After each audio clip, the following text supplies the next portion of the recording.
pachigaro vosiya vaisa vachiwenga vamunangagwa vabve pachigaro voisawo pamutsinguri. Isu hatizvidi, hatidi zano after zano.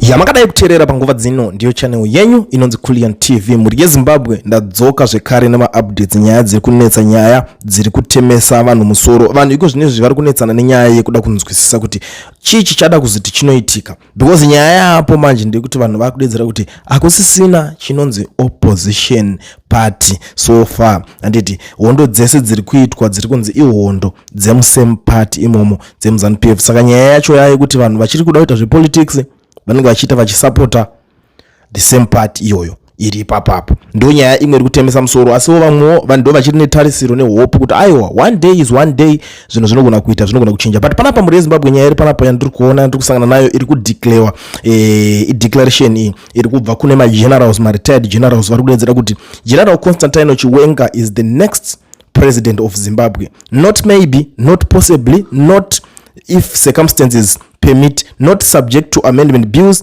parliamentary arithmetics, or the preferences of commercial networks that have confused their bank balances with political performance. Next, full stop. And let me be equally clear about the timeline. 2028 elections is scheduled as constitutionally mandated, as the people of Zimbabwe are entitled to. Not 2030 nonsense, not 2031, not after a referendum that nobody asked for, nobody wants, and that over 90% of Zimbabweans have already rejected in their hearts. Even before the ballot papers is designed, the constitution of Zimbabwe, the same constitution that CAB3 is designed to moutlet, is unjust. Section 328 is unjust. The 2-term limit is unjust. The referendum for a referendum to extend the sitting president's term is unjust. 2030, a day later. On what CAB3 nonsense actually is, I have said this before and I will say it again until it is heard in every corner of the republic. CAB3 is not a development instrument. It is not a continued agenda. It is not about Vision 2030 or bores or solar panels or hospitals refurbishment, with as some of the programs as CAB3 is a blocking mechanism. It has one primary political function: to prevent General Constantine Chiwenga from ascending to the presidency through the direct popular vote that he would win. Everything else, the economic arguments, the development continuity narrative, the liberation history, revisionism we heard from Chinamasa is dressing it, the packaging on a product whose contents are the permanent postponement of Zimbabwe's constitutional succession reality. Zvakawanda vari kuzoramba vachingodzika vachingoenda, but you know, there is no way patikazoswerera tichitaura nyaya yacho. But panapa vakomana vari kudedzera declaration, a very simple one but a tough one, kutaura kuti aiwa panapa nyaya yacho ripo ndeyekutoti hakutorina zvekutonzi chakati zvese zvamuri kutaura, zvekuti muri kuda kudedzera kuti zvekutaura naChinamasa zvekuti tichazodai so zozoenda zvakadai so, because Chinamasa pachakewo ane yaari kupomedzerwa achinzi haana chake. Chinamasa must be possessed by evil spirits, demons, which made him support Ian Smith and Muzorewa to fight the people. Now he is possessed again to fight against one man, one vote. Chinamasa has spoken, and because he has spoken on matters of liberation history, matters I do not read about in a textbook, but lived, bled, and buried colleagues over, I am compelled to respond. I will do so on the merits, because the merits are sufficient. Chinamasa must remember that his old friends Ian Smith and Muzorewa, they were fighting against one man, one vote.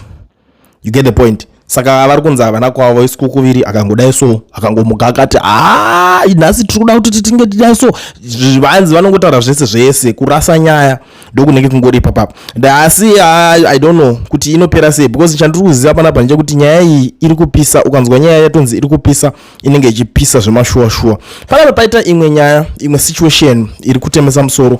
I don't know if you guys still remember that lady yakabuda achijamuka panyaya dzeCAB3 kunana Bulawayo kunana Nkulumanuku ari kunzi ari pawanted, but according to the crime watch vari kuti zvoni, do you remember the Bulawayo woman Sheila Mujakachi? She previously spoke against the 2030 agenda and more recently against CAB3. On the same day she spoke against CAB3, she was abducted. Up to now, no one knows where she is. She sometimes comes online, but when people ask about her whereabouts, she is not allowed to explain. She is my in-law. A few days after she went missing, some women came to my wife's home and collected her clothes, saying they were protecting her. Since then, posters have appeared in Nkulman claiming that she is wanted by police. Before her abduction, she was staying at her family home. Then yesterday, a man driving a car shown above came to my wife and asked for a mother's passport. He did not lower the window, so my wife only saw his hands. She said her mother would be leaving Zimbabwe, but we do not know where they are taking her. This situation has deeply affected my wife and the whole family. We are living in fear and confusion, not knowing where she is or where she is truly safe, even though she keeps saying she's fine. Ndo nyaya yacho iri panapa iri kutemesa musoro vedwe. So iye atori pawanted. I don't know kuti manje vari kumisa pawanted. Is it because ari pawanted list because of vari kumutsvaga or vari kumudii kana nyaya iyo ikunzi haasi kuzikanwa kwaari, tingati akarowa mabude akaita sei, zviri kuvhiringidza honestly speaking. And nyaya yacho yaniswa munhu pawanted ndo imwe inenge yakutemesa musoro because teta kutoziva kuti munhu ari pawanted, is she a criminal? Pane kwaakabiwa here, kwakuti kana kuti pane munhu waakauraya here, chii chiri kunyatso chaari kuda kunyatsodedzerwa ipapo? Because zvinhu zviya zvinhu zvekuti zvanga zvakangoitwa kamadedzera emeeting, a certain program emadedzera, munhu anouya otaura kuti izvi handizvifarire because of 1 2 3 4 5 reasons, like what she did before. Akati apa pazvemadaiso apa ina hangu handisifarire because zvakadai akanyatsobuda chiexplainer, and she was trending for that. Akatenderera nyaya yacho yakapisa but iko zvinezvi manje nyaya dzacho ndo dzatakungo. Saka chakuitika panapa ndo panyaya yenda nchitaura chiti people are already fighting for something chekuti to the extent yekuti vamwe vakutobvunza kuti tichazonyatsobenefitawo chiko senyika semazimbabweans pazvinhu zvese zviri kuitika, because vanhu vamwe vakuti hatichazivi. Ndikuona vamwe vakutokwita even the politics side, hatichadi zvepolitics because hatichazivi kuti who is coming, ndiani achapinda, ndiani achagara aripo, ndiani achadii. Vanhu vato confused. Ende ndikuona vamwe vari kupuhwa mawarning, vamwe siyanai nazvo zvinozodai, so you never know kuti chinenge chakanyatsoplanwa chinyatsori chii. But ndangoti aiwa karegedza ndipfuure neipapa muri yeZimbabwe tichingozivisana nyaya dzinenge dzichiitika. Munozviziva kuti aiwa isusu hatinonoke panyaya dzema-updates, zvinhu zviri very important. It's up to you. Unokwanisa kutondudza kuti iwewo futi uri kutimi ipi, ndezvipi zvauri kusimbisa. Because kutaura chokwadi vana veZimbabwe vazhinji vakaora mwoyo nezvinhu zvakaitika kubva pa2023 paya. Vanhu havana kana kuzvinzwisisa. In fact kutangira pa2018 pachoka pakatonetsa because ndo yanga itori last kick. Vamwe vachati kuona zvadhakwa apa handichada, ende vamwe vakatosvika pakuti kuona zvasvika gore rakadai so kukwita because kuna vanhu kuti vanenge vane ma20 something years vachingofollowa the whole process yepolitics vachitotarisira kuti one day zvinhu zvichaita not knowing kuti aiwa uri kutopusha ipapapo umwe life yake iri kutopushikawo zvitoenda zvakadaro.